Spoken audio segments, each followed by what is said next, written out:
Hi all and welcome to Liquid Earth. I'm Age, and in today's episode we're going to talk about the culling tools in Lightroom Classic CC. Generally this is the first thing I'll do, as I don't want to waste time editing those images if they're eventually going to be deleted. By culling you're going to remove any unwanted photos, leaving just the very best ones which will tell a more compelling story. Because often the difference between an average photographer and a great one is just showing your very best images. So we're in the library module, and to start out let's select the folder of images that you've imported, and down the bottom here we'll select this loop view, or what I like to do is press E as a shortcut key straight to the loop view. Now we can see a larger image, and we're going to start off by using these two tools here, which is the flag and the reject. If I was to press the flag, I'm adding a little flag pick to my image, and as a quick tip, if you go to Photo and choose Auto Advance, as soon as you've picked or rejected a photo, it's going to automatically advance to the very next image, making it a little bit quicker when you're culling your images. So let's start at the beginning here. So this one I don't like. It was just a starting image just to test out my settings. So I'm going to press the reject key, which is this one here, and all the rejects are eventually going to be deleted from my folder. You can press the X as a shortcut, which I prefer, so let's press X to reject that one. This is a picture of my partner Dave. Again, this was a test image, so I'm going to reject this one.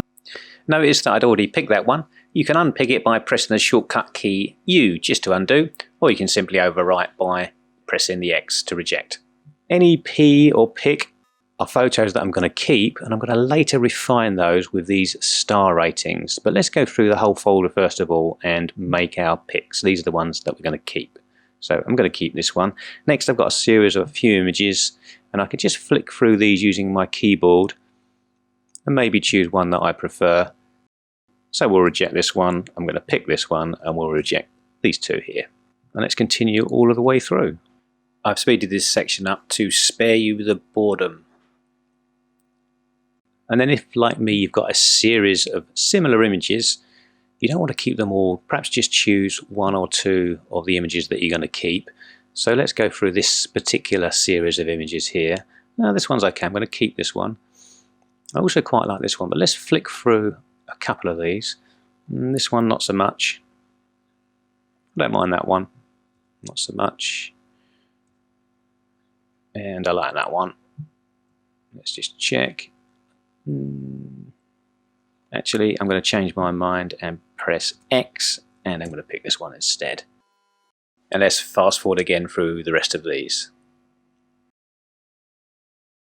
Okay, so now we've added all our pick and reject flags. Let's go into the grid view. Again, I prefer to press the G as the shortcut key. And now all of our images have either a pick or a reject flag associated with them. So I'm going to now reject all of those photos and delete them completely. And to do that, you can go to Photo and Delete Rejected Photos, and you'll see you'll have a shortcut key for that as well. Now we have a dialog box that comes up giving us a choice. Do I want to delete them from disk? That will permanently delete them forever. Or do I just want to remove them from Lightroom but keep them on my hard drive? Well, I'm going to delete all of these permanently from the disk by pressing delete, and now they're gone, and I'm just left with all of my flags. So the ones that I want to keep for whatever reason. They won't necessarily be ones that I want to add to a portfolio, but I might want to keep them for personal reasons. Now that we've completed the flags, I'm going to go through with a second round, and this time I'm going to add some star ratings to the images. Star ratings can be used for whatever purpose you want. So for instance, I might want to add a 3-star for my family images. Maybe I'll use a 4-star flag to create a slideshow, for instance. So let's go back into the E for loop. And now I'm going to position my hands on the 1, 2, 3 and 4. And that gives me a 1, 2, 3 and 4-star rating. Or of course you can just click on the ratings below here. So 1 to 5 is the keyboard shortcuts. So this is okay. Let's put a 2 here, maybe a 3, and so on. We're going to go through these images. So fast forward to the end of the ratings, and now I'm going to go back to the grid view. Press the G on your keyboard as the shortcut, and there I've got all of these star ratings attached.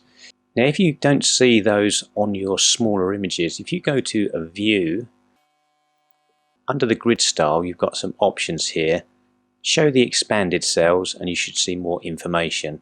In fact, you can go further by going to view options, and under the grid view you can choose expanded cells here, and you can actually select what information that you'd like to see on those images, and some of that information can be changed with these little drop downs here.